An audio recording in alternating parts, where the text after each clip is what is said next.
আপনি আর কে? ওইটা কে বানাইছে? এটা কি?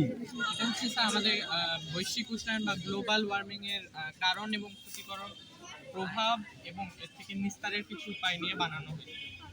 স্যার এটা হচ্ছে নবায়নযোগ্য শক্তি সম্পন্ন আধুনিক গ্রাম।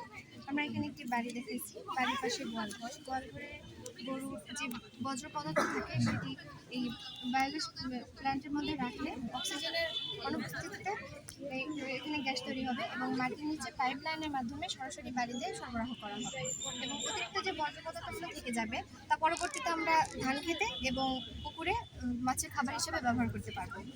এখানে আমরা একটি আদর্শ পুকুর দেখেছি যেখানে আমরা মাছ চাষ করেছি এবং চারপাশে ড্রাগন ফলের গাছ চাষ করেছি। ড্রাগন ফল একটি ক্যাকটাস জাতীয় গাছ এবং এই গাছের পাতা নেই বলে পুকুরের পানিতে যে পাতা পড়ে মাছের ক্ষতি হবে তার কোনো সম্ভাবনা নেই। এবং ড্রাগন ভিটামিন এ সমৃদ্ধ একটি ফল যা চোখের দৃষ্টিশক্তি বৃদ্ধি করে। ড্রাগন তো ইদানিং দেখছি অনেক হরমোন দিচ্ছে। হাইব্রিড হয়েছে হরমোন দেয়। স্যার এবং আমরা ধান ক্ষেতের জন্য দুইটি পদ্ধতি ব্যবহার করেছি। এটা হচ্ছে দিনের বেলার জন্য প্রাচীন পদ্ধতি আর এটা হচ্ছে রাতের বেলার জন্য আধুনিক আলোকপাত পদ্ধতি। এখানে যে লাইটগুলো আছে সেগুলো সোলার প্যানেলের সাথে কানেক্টেড করা থাকবে। দিনের বেলা এটি চার্জ হবে এবং রাতের বেলা অটোমেটিক এখানে লাইট জ্বলে যাবে।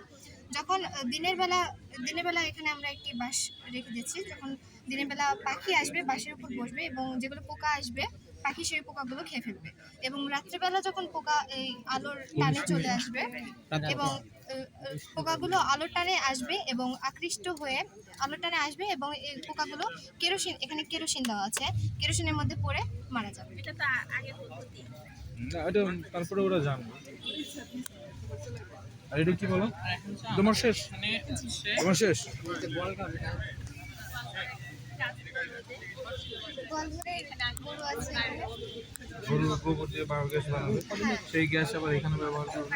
কি বলে পানি খাবে? বিশ্বের সবচেয়ে বড় একটি সমস্যা যেটা হচ্ছে গ্লোবাল ওয়ার্মিং বা বৈশ্বিক উষ্ণায়ন, সেটা বর্তমানে আমরা এখানে হচ্ছে প্রজেক্টের মাধ্যমে তুলে ধরার চেষ্টা করছি। এখানে আমরা এটা কি এটার সাথে দুইজন একসাথে?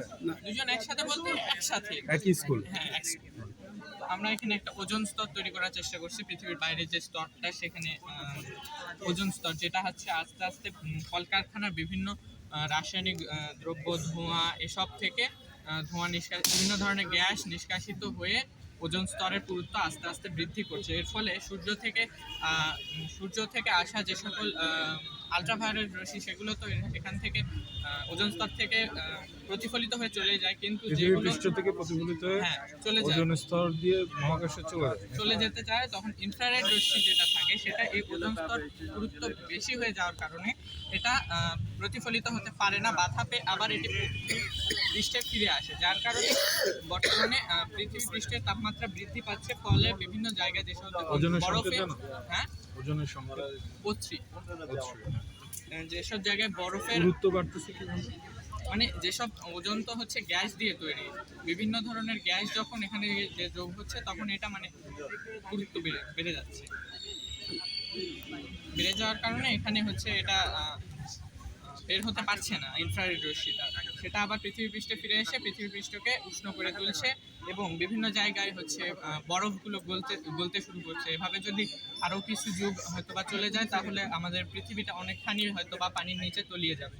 তো এর থেকে বাঁচতে হলে আমাদেরকে অবশ্যই কারখানার গ্যাসগুলো ভালোভাবে কোনো বিকল্প পদ্ধতিতে চিন্তা করতে হবে যাতে পরিবেশের ক্ষতি না হয় এবং বেশি বেশি করে বৃক্ষরোপণ করতে হবে। তাছাড়া হয়তো এগুলো এমনি একটু হচ্ছে নদীর ধারে